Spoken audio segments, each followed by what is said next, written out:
रखी नजर हर खबर पर। Today news Rajasthan. नमस्कार, मैं हूं पूजा और आप देख रहे हैं टुडे न्यूज राजस्थान। यदि आपने अब तक हमारा चैनल सब्सक्राइब नहीं किया है तो आज ही सब्सक्राइब कर लीजिए और बेल आइकन दबाना नहीं भूलें। आइए अब रुक करते हैं आज की हेडलाइंस की ओर। मकान विवाद को लेकर भाजपा नेता को उतारा मौत के घाट, छत से पत्थर फेंक कर किया था हमला, इलाज के दौरान मौत। पुलिस ने एक आरोपी को किया गिरफ्तार, अन्य की तलाश जारी। उदयपुर में आधी रात को अंधड़ बारिश का तांडव, तेज तूफान के चलते अंधेरे में लोगों को बितानी पड़ी रात। पहली बारिश ने खोली प्रशासन की पोल। हाईवे पर स्कॉर्पियो कार से 3.84 क्विंटल डोडा चूरा जब्त, अंधेरे का पर्दा उठाकर तस्कर हुआ फरार, पुलिस मामला दर्ज कर फरार तस्कर की तलाश में जुटी। तो यह थी हेडलाइंस और अब खबरें डिटेल से। भरतपुर के ज्वेलर और भाजपा नेता ऋषभ बंसल की शनिवार सुबह जयपुर में मौत हो गई। उन्हें 6 अप्रैल को मकान विवाद के दौरान हमलावरों ने सिर पर तीसरी मंजिल से पत्थर गिराकर गंभीर रूप से घायल कर दिया था। इसके अलावा लाठियों और सरियों से हुए हमले में उनकी रीढ़ की हड्डी भी टूट गई थी। ऋषभ बंसल को जयपुर के सीके बिरला अस्पताल में इलाज के लिए भर्ती कराया गया था, जहां इलाज के दौरान उनकी मौत हो गई। घटना 6 अप्रैल को भरतपुर कोतवाली थाना क्षेत्र के पुरोहित मोहल्ले में हुई। ऋषभ बंसल के भतीजे सौरभ बंसल के अनुसार उनका भाई गौरव बंसल और चाचा ऋषभ बंसल मकान की सफाई कर रहे थे, तभी हमलावर नरेश चौधरी, राजकुमार चौधरी, गप्पू चौधरी, विकास चौधरी और गीता चौधरी लाठी सरिया लेकर घर में घुस गए।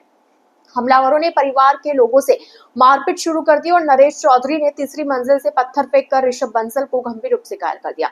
हमलावरों ने दोनों भतीजों को भी सरियों से हमला कर घायल कर दिया। घटना के बाद सभी आरोपी फरार हो गए थे। पुलिस ने नरेश चौधरी को गिरफ्तार कर लिया है और मामले की जांच जारी है। घटनास्थल पर पुलिस ने मकान को सील कर दिया। उदयपुर शहर और जिले भर में शुक्रवार को आधी रात के बाद अचानक मौसम ने करवट ली। तेज अंधड़ के साथ शुरू हुई मूसलाधार बारिश ने जनजीवन को बुरी तरह से प्रभावित किया। हवा की गति इतनी तेज थी कि लोगों को तूफान का अनुभव हुआ। मौसम में आए इस बदलाव के साथ ही शहर और जिले के कई इलाकों में बिजली गुल हो गई, जिससे लोगों को अंधेरे में रात बितानी पड़ी। रात करीब 2 बजे तेज हवाओं का चलना शुरू हुआ और देखते ही देखते यह अंधड़ में तब्दील हो गई।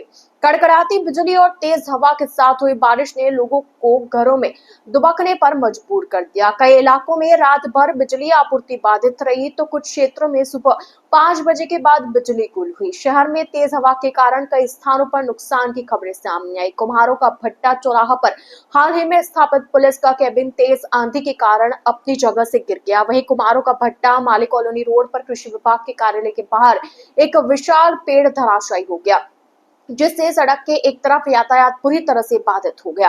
पहले ही तेज अंधड़ और बारिश ने शहर के इंफ्रास्ट्रक्चर की पोल खोल दी। बिजली विभाग और नगर निगम की तैयारियों पर सवाल उठ रहे हैं।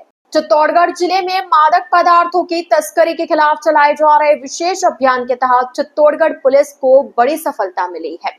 सदर चित्तौड़गढ़ और शंभूपुरा थाना पुलिस की संयुक्त कार्रवाई में उदयपुर भिलवाड़ा हाईवे पर नाकाबंदी के दौरान एक बिना नंबर की स्कॉर्पियो से 3 क्विंटल 84 किलोग्राम अवैध डोडा चूरा बरामद किया। पुलिस अधीक्षक सुधीर जोशी ने बताया कि बोजुंदा पुलिया के पास नाकाबंदी के दौरान निम्बा हेड़ा की ओर से तेज गति से आ रही एक संदिग्ध स्कॉर्पियो को रोकने का प्रयास किया गया। चालक ने पुलिस को देखकर भागने की कोशिश की, लेकिन पुलिस टीम ने तत्परता दिखाते हुए वाहन के टायर पर स्टॉप स्टिक का प्रयोग किया, जिससे टायर फट गया। टायर फटने के बाद भी चालक गाड़ी को महेशपुरम कॉलोनी की ओर कच्चे रास्ते पर ले गया और वाहन छोड़कर अंधेरे का फायदा उठाकर फरार हो गया। पुलिस ने जब स्कॉर्पियो की तलाशी ली तो पीछे की सीट हटाकर 20 प्लास्टिक के कट्टों से भरा भारी मात्रा में डोडा चूरा मिला। बरामद डोडे का कुल वजन 3 क्विंटल 84 किलोग्राम है। पुलिस ने बिना नंबर की स्कॉर्पियो और डोडा चूरा को जब्त कर एनडीपीएस एक्ट के तहत मामला दर्ज कर लिया। पुलिस अधीक्षक ने बताया कि फरार आरोपी की तलाश के लिए विशेष टीम गठित कर दी गई है और मामले की गहन जांच की जा रही है। पुलिस का मानना है कि यह एक संगठित मादक पदार्थ तस्करी गिरोह हो सकता है, जिसमें अन्य लोगों के भी शामिल होने की संभावना है। उन्होंने अवैध मादक पदार्थों की तस्करी के खिलाफ सख्त कार्रवाई जारी रखने की बात कही और आमजन से भी संदिग्ध गतिविधियों की सूचना देने की अपील की।